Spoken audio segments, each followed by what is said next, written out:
بسم اللہ الرحمن الرحیم۔ السلام علیکم ورحمۃ اللہ وبرکاتہ۔ معزز ناظرین، آج سے ہزاروں سال قبل جزیرہ عرب کے جنوبی علاقوں میں یمن کے گرد و نواح میں ایک شہر آباد تھا جسے سبا کہتے تھے۔ وہاں آباد لوگوں کو قوم سبا کہہ کر پکارا جاتا تھا، جہاں کے لوگ نہایت ہی نعمتوں اور راحتوں میں تھے۔ ہر طرف لہلہاتی فصلیں اور پھلدار درخت موجود تھے، مگر یہ قوم شرک میں مبتلا تھی اور سورج کی پوجا کیا کرتی تھی۔ جب وہاں کے بادشاہ کی موت ہوئی تو اس کی بیٹی بلقیس نے حکومت کی باغ دوڑ سنبھالی۔ بعض مورخین نے لکھا ہے کہ بلقیس کے والدین میں سے ایک جنات میں سے تھے، مگر اس نظریے کی کوئی واضح دلیل نہیں ملتی۔ ملکہ بلقیس ایک قابل عورت تھی جس نے یمن پر 9 سال نہایت ہی خوبصورتی سے حکومت کی۔ دنیا کے بیشتر علاقوں میں جو تجارت ہوتی تھی وہ سبائیوں کے ہاتھ میں تھی۔ یہی وجہ تھی کہ یہ قوم نہایت ہی دولت مند تھے، مگر یہ وہ زمانہ تھا جب مشرق سے مغرب تک ایک عظیم بادشاہ کی طاقتور حکومت اور جاہ و جلال کا ڈنکا بجتا تھا، جسے تاریخ میں سلیمان ابن داؤد کے نام سے جانا جاتا ہے۔ حضرت سلیمان علیہ السلام کی حکومت دنیا کے بیشتر ممالک میں تھی، جس کا دارالخلافہ یروشلم شہر تھا۔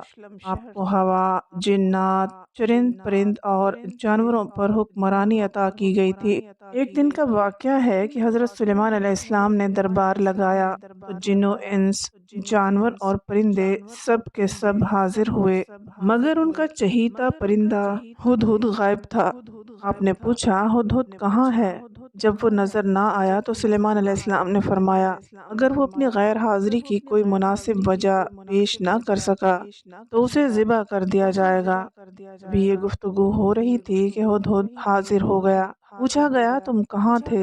ہدہد نے بڑے احترام سے جواب دیا، اے اللہ کے پیغمبر، میں اڑتے اڑتے ایک ایسے ملک میں پہنچ گیا جہاں لوگ شرک میں مبتلا دیکھے۔ وہ آگ اور سورج کی پوجا کرتے ہیں۔ ان کی ایک رانی ہے جسے وہ بلقیس کے نام سے پکارتے ہیں۔ وہ ایک بہت بڑے تخت پر بیٹھ کر حکومت کرتی ہے۔ اس کے تخت میں قیمتی ہیرے جواہرات، لال زمرد جڑے ہوئے ہیں، اور اس کے پاس تمام شاہی سامان آرائش و نمائش کے موجود ہیں۔ حضرت سلیمان علیہ السلام نے کہا، اگر تمہاری بات سچ ہے تو میرا خط اس ملکہ تک پہنچاؤ تاکہ وہ شرک سے باز آ جائے، اور خط پہنچانے کے بعد وہاں بیٹھ کر سنو کہ وہ کیا رد عمل اختیار کرتی ہے، اور پھر آ کر مجھے خبر دینا۔ حضرت سلیمان علیہ السلام نے خط روانہ کیا جس میں لکھا تھا، شروع اللہ کے نام سے جو بڑا مہربان اور رحم فرمانے والا ہے۔ یہ خط سلیمان ابن داؤد کی جانب سے ملکہ سبا بلقیس کی طرف ہے۔ جو ہدایت کی پیروی کرے اس کے لیے سلامتی ہے۔ مجھ پر غلبہ کی خواہش نہ کرو، میرے مقابلے میں سرکشی اختیار نہ کرو، بلکہ فرما بردار اور مطیع ہو کر میرے پاس آ جاؤ۔ یہ خط دراصل ملکہ سبا اور اس کی قوم کی طرف دعوت اسلام تھی۔ ہدہد نے یہ خط لے جا کر ملکہ بلقیس کی گود میں گرا دیا۔ ملکہ کے دربار میں اس وقت 300 کے قریب سردار بیٹھے تھے۔ انہوں نے جب یہ خط پڑھا تو طیش میں آ گئے اور کہا کہ یہ ہماری توہین ہے، ہمیں اس کا سخت جواب دینا چاہیے۔ مگر ملکہ بہت سمجھدار تھی، اس نے انہیں سمجھایا کہ خط سے پتہ چل رہا ہے کہ یہ کوئی عام شخص نہیں، خدا کا کوئی پیغمبر ہے، لہٰذا ہمیں حکمت سے کام لینا چاہیے۔ اس نے کہا کہ میں حضرت سلیمان علیہ السلام کی طرف ایک تحفہ بھیجتی ہوں، اگر انہوں نے قبول کر لیا تو وہ بادشاہ ہے، میں اس سے جنگ کروں گی، لیکن اگر انہوں نے تحفہ قبول نہ کیا تو میں اس کی پیروی کروں گی، کیونکہ وہ نبی ہیں۔ ہدہد یہ ساری گفتگو سن رہا تھا۔ اس نے آ کر حضرت سلیمان علیہ السلام کو ساری بات بتا دی۔ حضرت سلیمان علیہ السلام نے جنات کو حکم دیا کہ شہر میں داخل ہونے والے راستے پر سونے چاندی کی اینٹوں کا فرش بچھا دیا جائے۔ راستے کے دونوں جانب سونے کی عجیب الخلقت جانور کھڑے کر دیے جائیں۔ وزراء اور سلطنت کی تمام کرسیوں کو سونے کا کر دیا جائے۔ دربار کو ہیرے جواہرات سے مزین کیا جائے۔ ادھر بلقیس نے حضرت سلیمان علیہ السلام کے لیے تحائف روانہ کیے، جن میں سونے کی اینٹیں، جواہرات، غلام، کنیزیں اور ملکہ کا ایک خط بھی تھا۔ جب یہ تمام تحائف لے کر قاصد حضرت سلیمان علیہ السلام کے دربار میں پہنچے اور انہوں نے یہ سب دیکھا تو شرمندہ ہوئے۔ حضرت سلیمان علیہ السلام نے ملکہ کے قاصدوں سے کہا، کیا تم لوگ میری مالی مدد کرنا چاہتے ہو؟ مگر دیکھ لو، جو کچھ اللہ نے مجھے دے رکھا ہے وہ اس سے بھی زیادہ ہے جو تمہیں دیا ہے، لہٰذا تمہارا تحفہ تمہیں مبارک ہو۔ اب تم اپنے تحائف لے کر واپس جاؤ اور اپنی ملکہ سے کہنا کہ ہمارا انتظار کرے، ہم ایک زبردست لشکر لے کر آئیں گے۔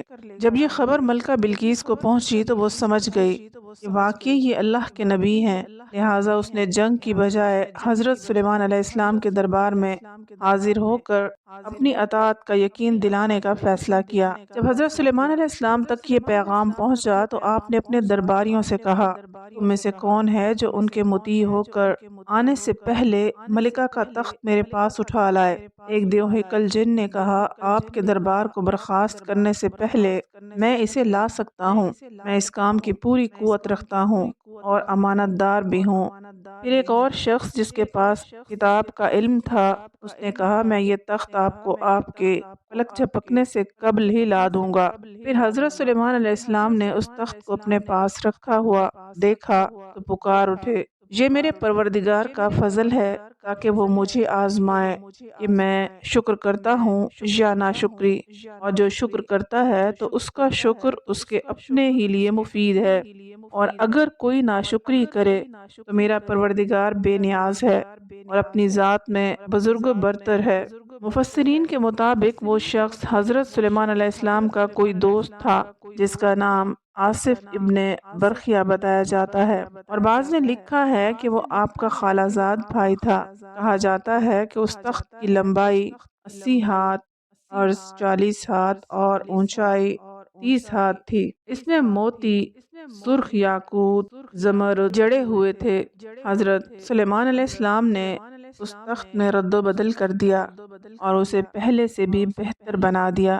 جب ملکہ بلقیس حضرت سلیمان علیہ السلام کے دربار میں حاضر ہوئی تو آپ نے پوچھا، کیا تمہارا تخت بھی اسی طرح کا ہے؟ اس نے کہا، یہ تو گویا ہو بہو وہی ہے، اور ہمیں تو پہلے ہی معلوم ہو گیا تھا اور ہم فرما بردار ہو چکے ہیں۔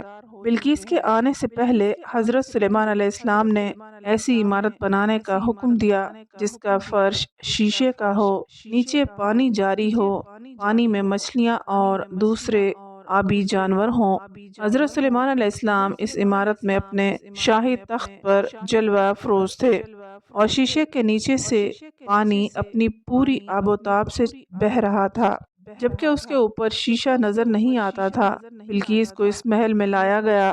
جب اس نے فرش کو دیکھا تو سمجھی کہ یہ پانی کا ایک حوض ہے، لہٰذا اپنی پنڈلیوں سے کپڑا اٹھا لیا۔ سلیمان علیہ السلام نے کہا، یہ تو شیشے کا چکنا فرش ہے۔